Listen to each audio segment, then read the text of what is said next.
वार्षिक परीक्षा 2021-22 कक्षा 9 हिंदी का असली पेपर मिल चुका है। नमस्कार बच्चों, स्वागत आप सभी का आपके अपने YouTube चैनल में। अगर आप कक्षा 9 के विद्यार्थी हैं तो इस वीडियो को आपको कंप्लीट देखना है। और आज की इस वीडियो में मैं आपको कक्षा 9 हिंदी का एक ऐसा पेपर बताने वाला हूं जो आपके वार्षिक परीक्षा 2021-22 में आने वाला है। तो वीडियो को आपको पूरा देखना है और एग्जाम से पहले ये कंप्लीट पेपर आपको अच्छे से तैयार करना है। तो पेपर में सबसे पहले आपको खंड 1 दिया गया है और खंड 1 में पहला प्रश्न आपको दिया गया है कि निम्नलिखित अपठित गद्यांश को पढ़कर कोई 5 प्रश्नों के उत्तर दीजिए। यानी ये आपको अपठित गद्यांश दिया गया है, तो सबसे पहले इस अपठित गद्यांश को आपको अच्छे से पढ़ना है। और उसके बाद इसमें आपको टोटल यहाँ पर 8 प्रश्न दिए गए हैं, लेकिन आपको इनमें से 5 प्रश्नों के उत्तर ही देने हैं। तो यहाँ पर पहला प्रश्न है कि आचरण रहित पुरुषों के लिए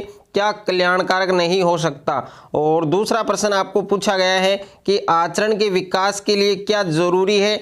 और उसके बाद में तीसरा प्रश्न है कि आचरणशील महात्माओं की क्या विशेषता है। और प्रश्न संख्या 4 है आपके कि उपयुक्त गद्यांश का उचित शीर्षक बताइए।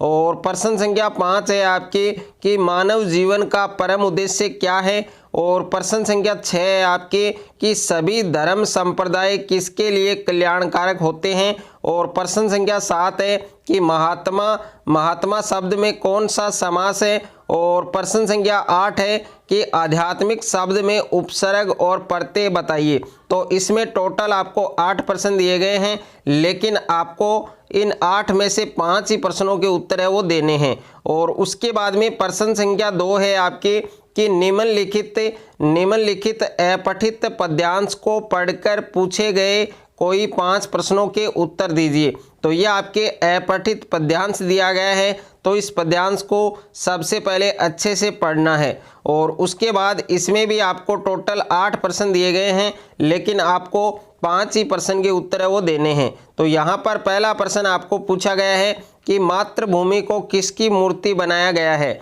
और दूसरा प्रश्न है आपके कि धूल भरे हीरे से कवि का क्या आशय है। और तीसरा प्रश्न है कि उपयुक्त काव्यांश का उचित या उपयुक्त शीर्षक बताइए। और प्रश्न संख्या 4 है आपके कि मातृभूमि का सिंहासन किसे बताया गया है। और प्रश्न संख्या 5 है कि इस काव्यांश के द्वारा कवि ने क्या संदेश दिया है। और प्रश्न संख्या 6 है आपके कि नदियों को मातृभूमि का प्रेम प्रवाह बतलाने से क्या आशय है। और प्रश्न संख्या 7 है कि नीलांबर पद में कौन सा समास है। तो नीलांबर जो पद है उसमें समास आपको बताना है।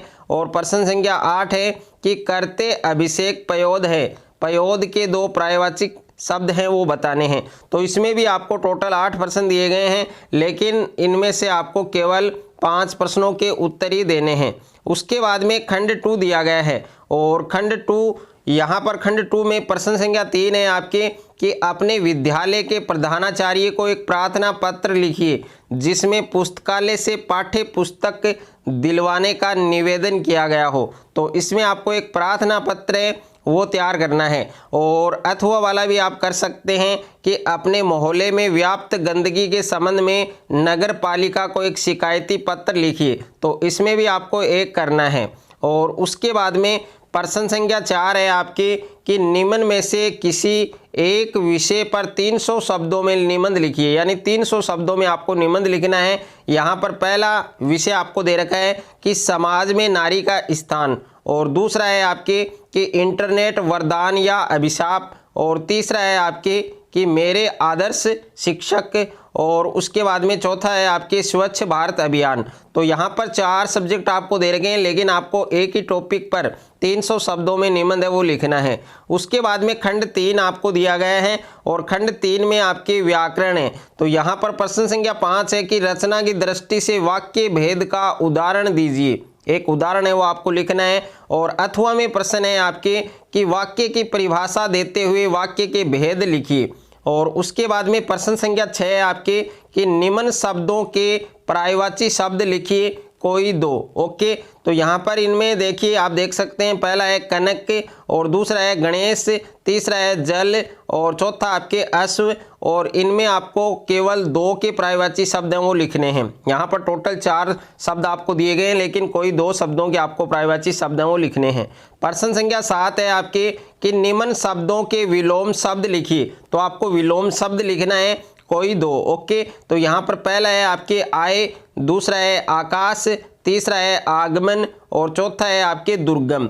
उसके बाद में प्रश्न संख्या 8 है आपके कि श्रुति समानार्थक शब्द हैं वो लिखने हैं कोई एक। तो इसमें पहला है आपके भाग और भाग्य और दूसरा है आपके कुल और कुल, और उसके बाद में प्रश्न संख्या 9 है कि मुहावरे का अर्थ बताते हुए वाक्य में प्रयोग कीजिए कोई दो। तो यहाँ पर पहला है आंखें बिछाना और दूसरा है आपके गागर में सागर भरना और तीसरा है आपके ईद का चांद होना और चौथा है आपके 9 2 11 होना। तो यहाँ पर 4 जो वाक्य हैं वो दिए गए हैं, लेकिन आपको कोई 2 वाक्यों के मुहावरों का जो अर्थ है वो स्पष्ट करना है और वाक्य में प्रयोग भी करना है। उसके बाद में खंड 4 दिया गया है और खंड 4 में प्रश्न संख्या 10 है आपके कि निम्नलिखित गद्यांश को पढ़कर कोई 3 प्रश्नों के उत्तर दीजिए।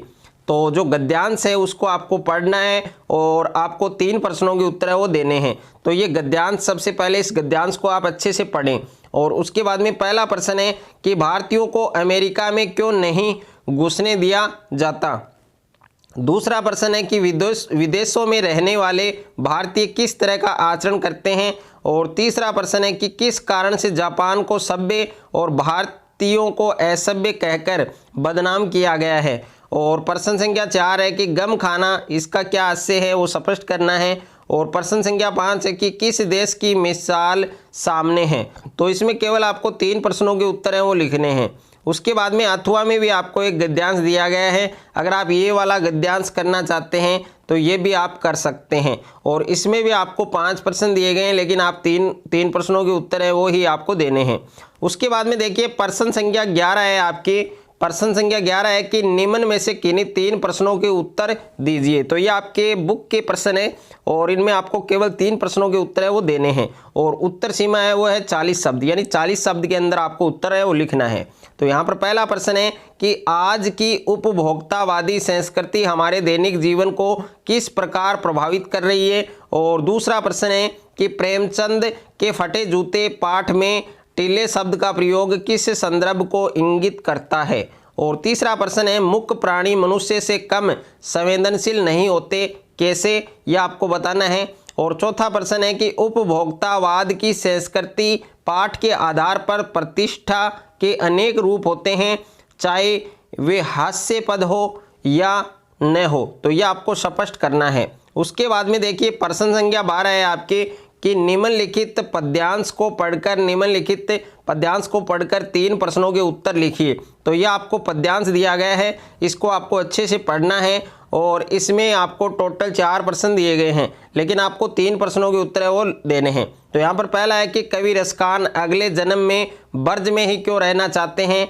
दूसरा प्रश्न है कि रसकान अगले जन्म में कौन सा पशु बनना चाहते हैं और क्यों बनना चाहते हैं। और तीसरा प्रश्न है कि प्रस्तुत स्वय से कवि रसखान ने क्या व्यंजना की है। और प्रश्न संख्या 4 है कि हरि छत्र पुरंदर धारण से कवि ने किस कथा की ओर संकेत किया है, यह आपको बताना है। और अथवा में भी देखिए आपको एक पद्यांश दे रखा है, अगर आप ये वाला पद्यांश करना चाहते हैं तो ये भी आप कर सकते हैं। और उसके बाद में देखिए प्रश्न संख्या 13 है आपकी। प्रश्न संख्या 13 है कि निम्न में से किन्हीं 3 प्रश्नों के उत्तर दीजिए। और इसमें भी आपको देखिए टोटल 4 प्रश्न दिए गए हैं, लेकिन आपको इनमें से केवल 3 प्रश्नों के उत्तर है वो देने हैं। उसके बाद में खंड 5 है और खंड 5 में प्रश्न संख्या 14 है कि निम्न में से किसी एक प्रश्न का उत्तर दीजिए। और उत्तर सीमा है आपके 100 से 120 शब्द। अपनी देखी सुनी किसी आपदा का वर्णन कीजिए। और अथवा में है माटी वाली कहानी के उद्देश्य पर प्रकाश डालिए। और उसके बाद में प्रश्न संख्या 15 है आपके कि निम्न प्रश्नों में से किन्हीं 4 के उत्तर दीजिए। और यहाँ पर पहला प्रश्न है कि बाढ़ की खबर सुनकर लोग किस तरह की तैयारी करने लगे। और दूसरा प्रश्न है कि शिक्षा बच्चों का जन्मसिद्ध अधिकार है कैसे है। और तीसरा प्रश्न है कि लेखिका अपनी नानी के व्यक्तित्व से क्यों प्रभावित थी? मेरे संग की औरतें पाठ के आधार पर बताइए। और प्रश्न संख्या 4 है, मेरे संग की औरतें पाठ के आधार पर जीवन में कैसे इंसानों को श्रद्धा भाव से देखा जाता है। और प्रश्न संख्या 5 है कि भूख मिट्टी की भोजन मीठा, इससे क्या अभिप्राय है। तो ये कंप्लीट जो पेपर है ये आपको अच्छे से तैयार करना है एग्जाम से पहले। यदि आपको पूरे में से पूरे नंबर हिंदी के अंदर लाने हैं वार्षिक परीक्षा में, तो ये पूरा पेपर आपको अच्छे से तैयार करना है।